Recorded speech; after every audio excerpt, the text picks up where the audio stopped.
Okay, so welcome everyone. It's good to see you. Now, this week's topic is real life and truth. And today's topic specifically is real life, as this is something that I encounter quite frequently. People having questions about real life. Of course, they mean practice. So it usually looks something like that. The question, they come to a retreat, day 1, day 2, and day 2 they start to wonder, well, how will I practice when I'm back home in real life? So after day 2 or so, usually that question comes up quite frequently. What will I do when I'm in real life? Now I'm in this retreat. Well, now I'm on holiday, it's nice, I can hang out at the beach during the day, I can get up whenever I want in the morning, I can do what I want, but back home, in my real life, there's a busy city, there's a whole lot of problems every day, something happens, there's newspapers, you read newspapers. Very often people equate newspapers also with real information, like it has some weight to it.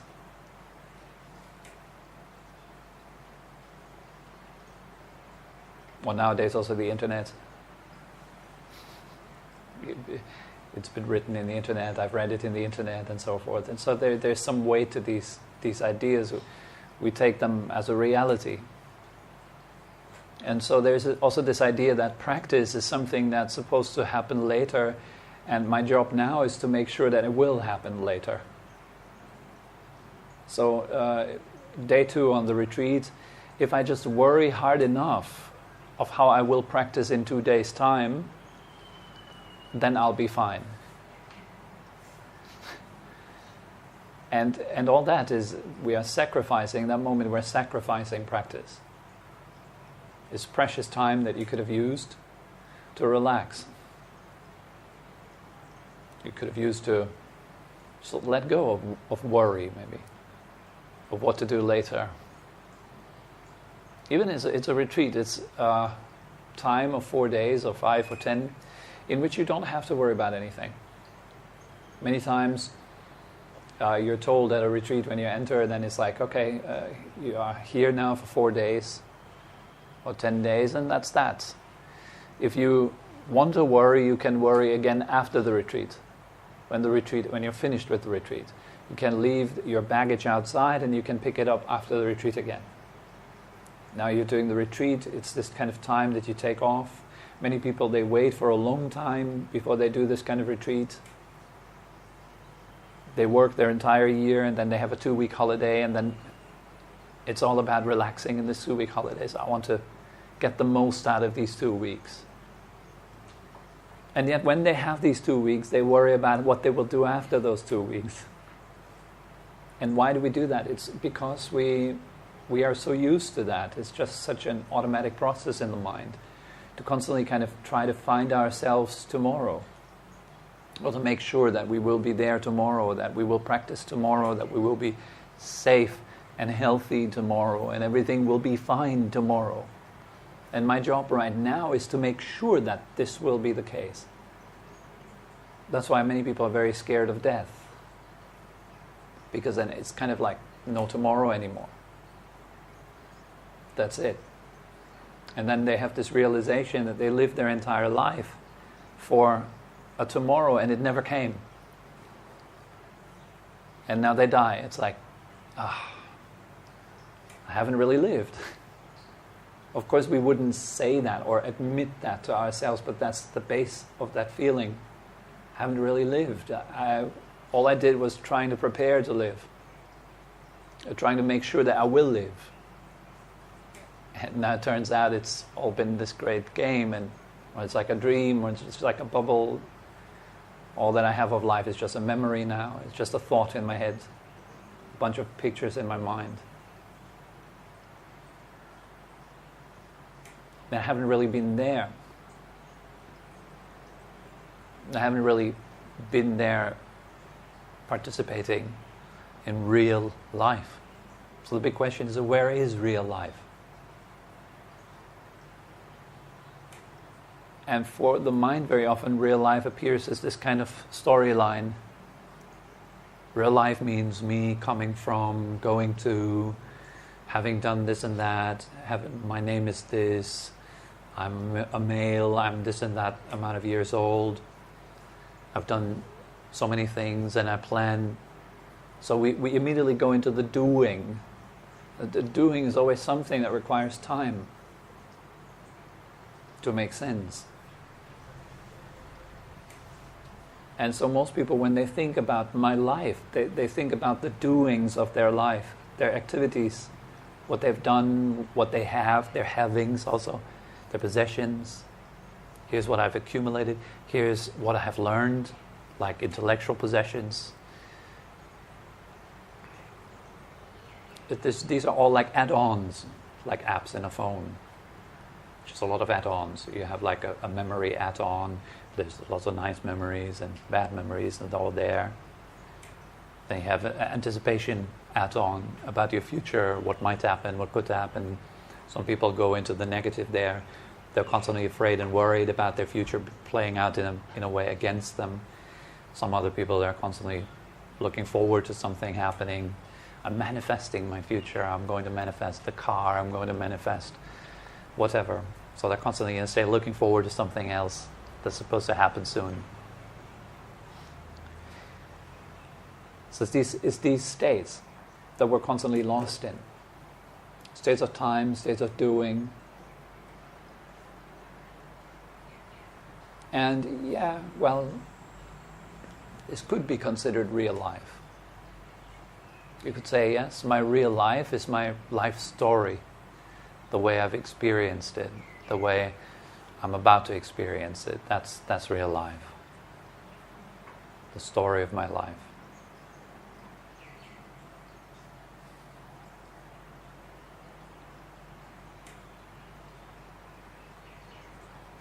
But I think it's a bit like if I went to Paris and I tell you about how it was in Paris. It's a story. It's not the real experience. If I wanted to show you how is it like around the Eiffel Tower, I just put you in a plane and let's go together. Then we all experience it. At least that is kind of a bit more real than me just telling you a story about how it was. But that's what we mentally do most of the time. We keep telling ourselves stories of how it will be, or how it could be, how it should be, or how it was, it could have been. And so there's this constant storytelling going on of life. That I would not say is real life. That is just, well, opinions, thoughts, the way you have learned to think through growing up, your school, friends you have, people you hang out with right now, your culture, society, media you consume. That forms and shapes the way you think, the way you talk to yourself in your head constantly. But that's just that, isn't it? It's just talking to ourselves in our heads. It's not real. What we are talking about could be anything really. You could talk to yourself in terms of talking to a failure. I'm talking to myself as me being a failure. I perceive myself as a failure and I'm talking to that failure. I'm saying, come on, focus. You need to try harder. You've messed up so many times. Don't you dare mess up again. Maybe like that, right? We can talk to ourselves in terms of that. But that's an option. You could also talk to yourself differently in terms of gratitude maybe, or in terms of kindness. Oh, hey, I did well there. And I'm enjoying that. That feels good. I did something kind.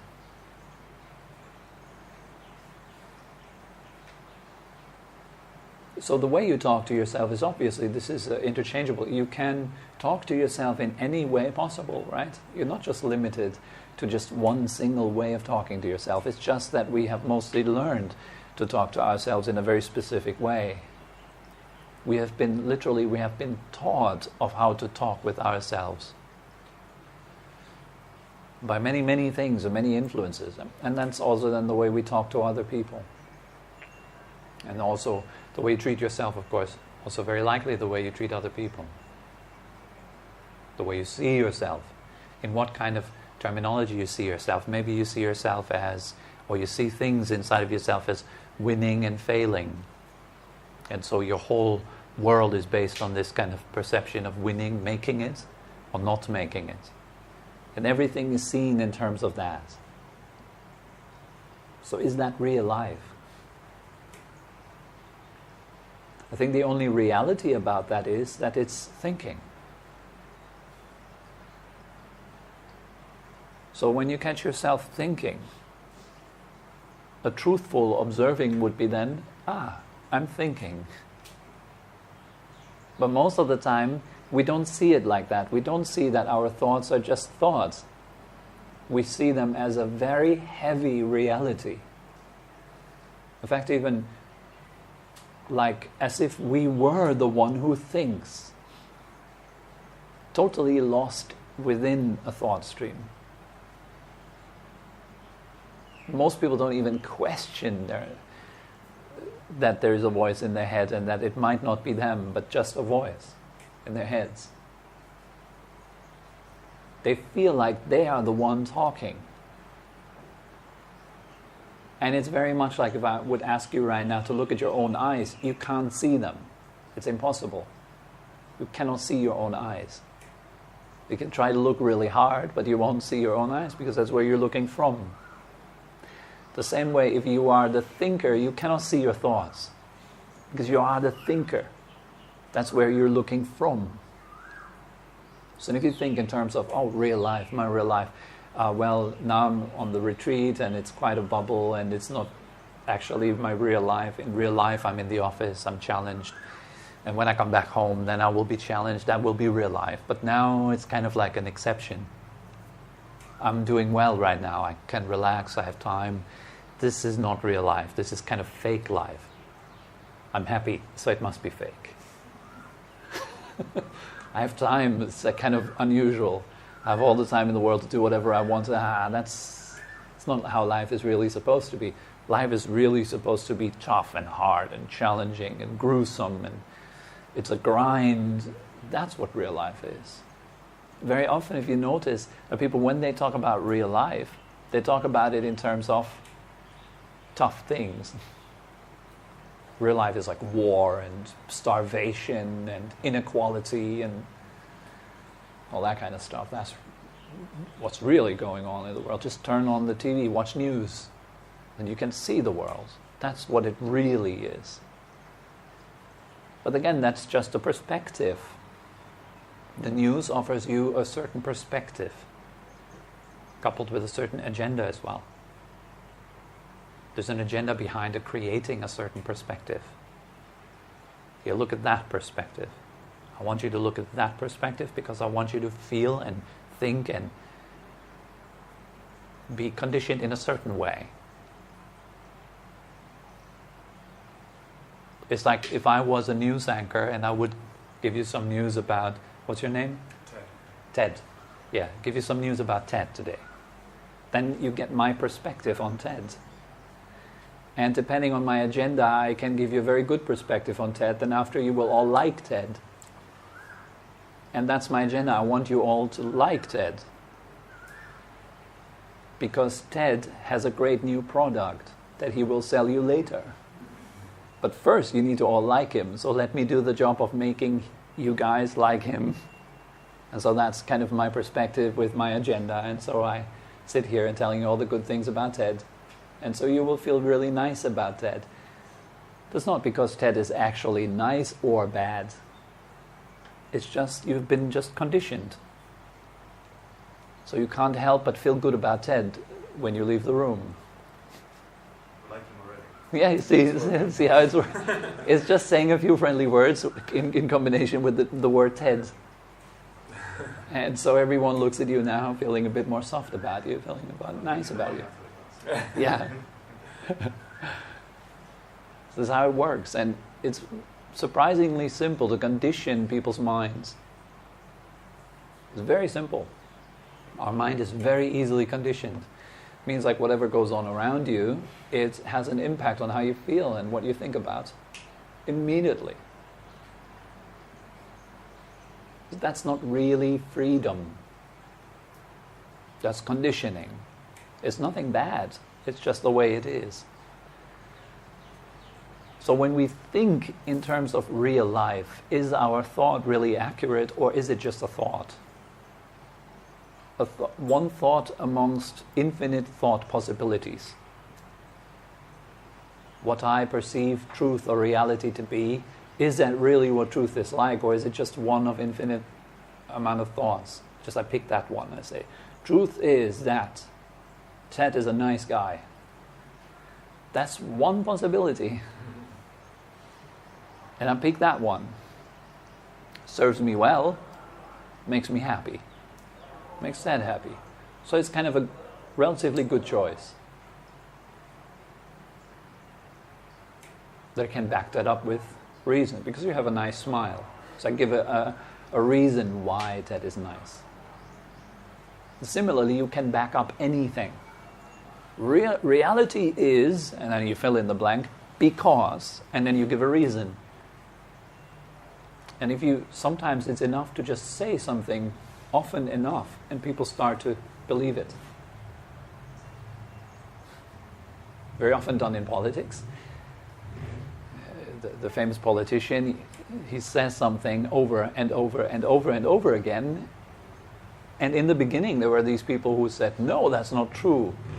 And after having heard that from a person in such a powerful position for 20 or more times, they start to doubt. It might be true. Maybe he's right.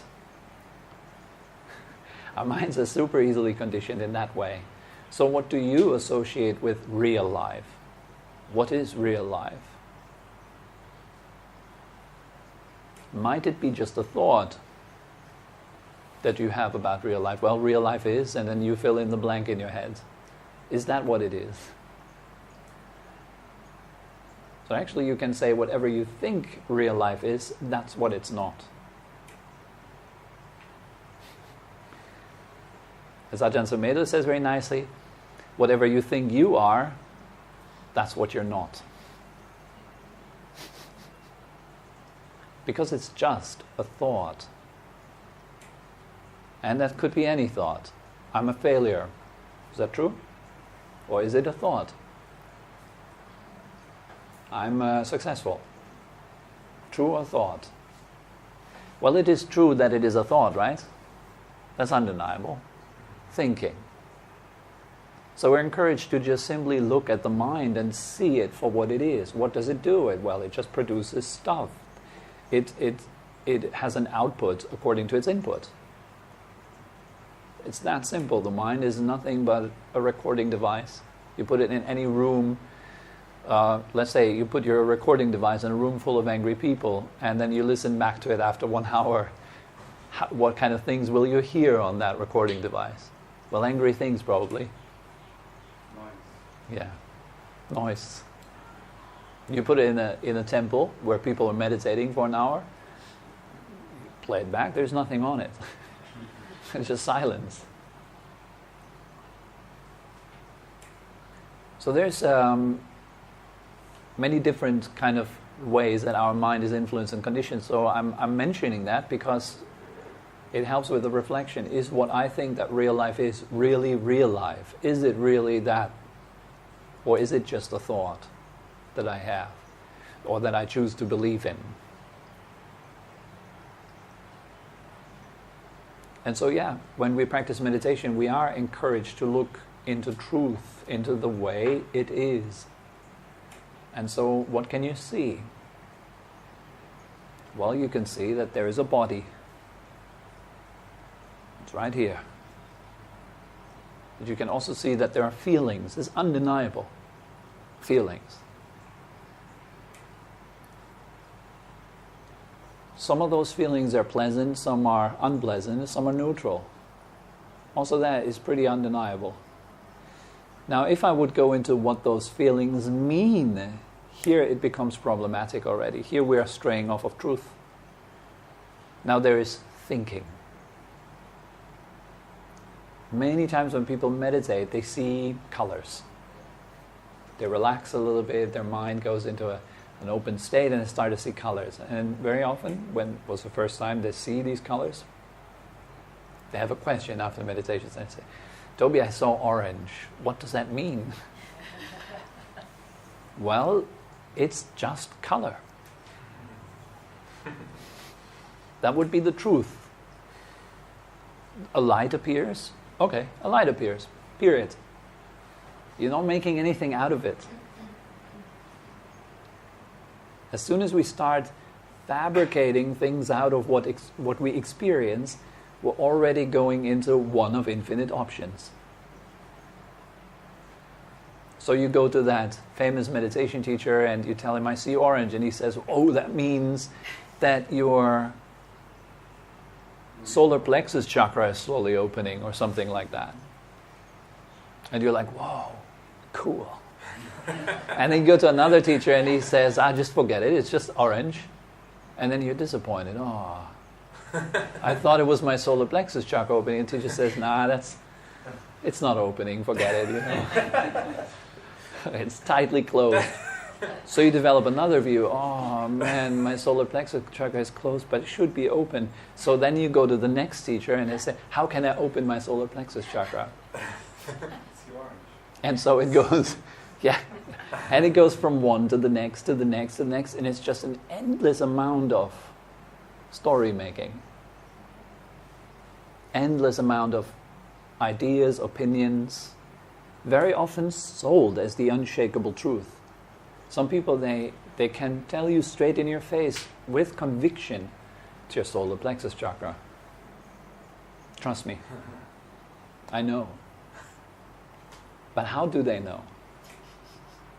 How do they know? Some people can tell you with an unshakable conviction, when you die, this and that is going to happen. How do they know? How do we really know? How can we be certain that what we see or what we believe or what we think is the way it absolutely is for every single living being? Maybe it's just my version of it. Maybe it's just my experience of it. But is that ultimately true for everybody? Like everybody has to only drink green smoothies, always. And you will all be healthy the same way.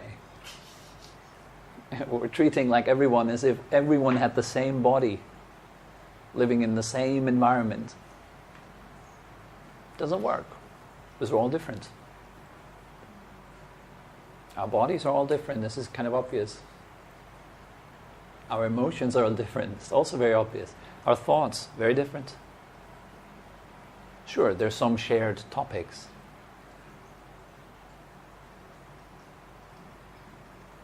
But it's very different experiences. So reflect like this. What do I think real life is? Is it really that? Or is it just a thought about an abstraction that I call real life?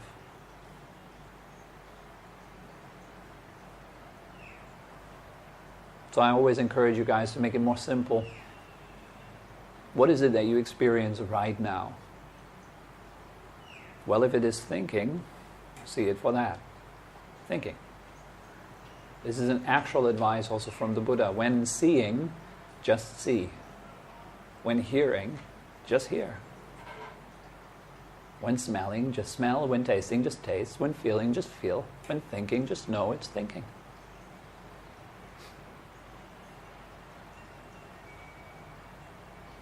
If you can sustain that and you can see yourself that honestly, well, a lot of problems fall away. Nowadays you think, you smell, you eat, you live, you laugh, all at the same time together. Yes, there's a lot of distraction in it. Also, very valuable thing to train, of course, is to be doing what you're doing fully. When you eat, eat. When you sit, sit. when you walk, walk. One of the most basic things. But instead, for example, when we walk, we think about where we are going or where we're coming from. We're not really walking. So in fact, we're missing out on life as it is happening. We're mentally elsewhere, and if you all know your mind a little bit, you can get completely lost in your thoughts to a degree where you completely forget that you're in the room. You all watch movies, right? Probably. No, I'm not watching. I'm too holy for movies. Yeah, so some of you are watching movies, well, and you know when you're watching a movie, you get sucked into the story. You forget yourself completely. Try it out next time when you're watching a movie. Try to stay aware that you're watching a movie. Throughout the entire movie, make it your practice, make it your goal. Okay, throughout this entire movie, I want to not forget that I'm watching a movie. I want to stay aware that I'm in the room, sitting on my bed or in a chair, watching that movie, and it's a movie. And you will find yourself continuously becoming tense, completely forgetting, this is a movie, and you're going, I hope you can make it, or something like that. You forget yourself. Then suddenly there's something in the back of your head that goes like, hey, you're watching a movie, it's just a movie. That is meditation. And some of the more powerful movies, much more powerful, are your own thoughts. There's a super movie that have you constantly going. They always suggest that you're going somewhere, you're coming from somewhere, that you need to do this, you need to figure out that, and if you're not figuring out that, who knows what will happen to you, but it will be terrible. They might tell you a horror story, your thoughts might tell you a horror story. It's a horror movie, right? Then it comes with the emotional music, the background music, heavy and pushing. You feel all tense and excited. Your brain has no idea that you're just in a room. So it fires all the hormones, it puts your nervous system under tension, it makes your breath going faster, it speeds up your heartbeat, because it doesn't know that you're not really threatened right now. You're just sitting in a meditation room.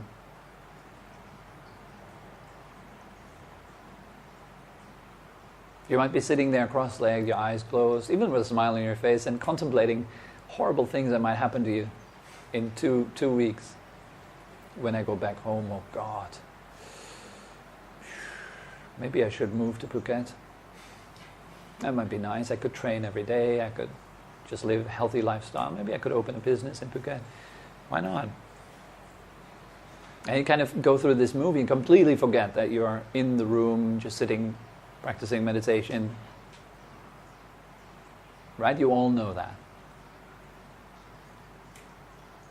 So coming back to real life here means waking up to what's really going on. Thinking. And now the challenge is, how do you approach that? How do you react to it? You might immediately get lost in the next movie. Thinking. God damn it. I'm thinking too much. Here, that's the next movie. I'm thinking too much. Oh, I wonder how I can stop thinking. Maybe I should ask after the session how I can stop thinking. My thoughts won't stop. It's terrible. Oh, thinking again. Okay, back to the breath. Breathing in, breathing out. Am I supposed to say breathing in, breathing out in my head or not? So it just keeps going. It just keeps going. So you need to be very vigilant. You need to know exactly, there's another thought. It comes right in. And there it is, thinking. Now don't make anything out of it. Just a thought. Not your enemy, not good, not bad, just thinking. And if you can do that consistently, more and more, then your meditation starts to take off. You stop losing interest in messing around with what you experience. You allow for all experiences to come and go without trying to make something out of them. There's no shoulds anymore. There's just the way it is. Thinking, feeling, hearing. It's very honest.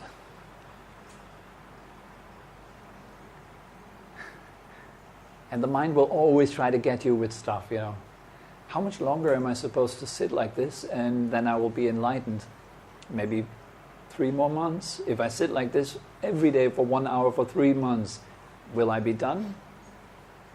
Thinking. Don't fall for it. It's another movie. Just another movie. And you can know what kind of movie by the way you feel. Horror movie, love movie, comedy.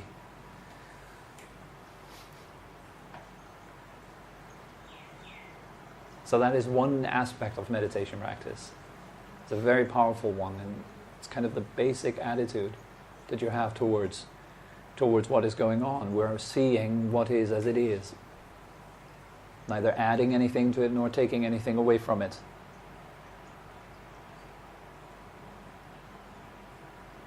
If you can do that consistently, problems start to melt more and more, more and more. But in the beginning, it's quite common that people are more challenged when they start to do that. Because then all the kind of stuff will come up. And the mind will kind of like try to stay in business. But what about this? And here you need to solve that. And this is important too. And you can't just stop thinking. You need to take care of stuff in your life. You can't just stop thinking. Where would this world end up if everyone would just stop thinking? We wouldn't have airplanes. We wouldn't have air conditions. No, I can't just stop thinking. You can. Just 10 minutes, it's fine. Just 20 minutes maybe. Maybe for an hour a day. You'll be fine. You don't have to think 24/7 non-stop about stuff that you can't do anything about. Right? So it's okay to let go and relax. It's okay to be happy. You don't have to worry all the time. You don't have to think through scenarios all the time. It's okay to be happy. And here we are at the most fundamental problem, really. That's what people don't allow themselves to be. Deep down inside, even those people who are running around with a smile the whole day, always happy, they have the best Instagram posts, the most inspiring Facebook quotes, are always active, always there, you know, but deep down inside, deeply depressed. And it takes maybe one day in silence and solitude and it all comes out. I've seen it many, many times. Within myself too. It's not about portraying anything at all. It's about honesty, sincerity. Do the work and do it well. And results will show. Without a doubt. Okay? So that's all that comes to mind for this topic, real life.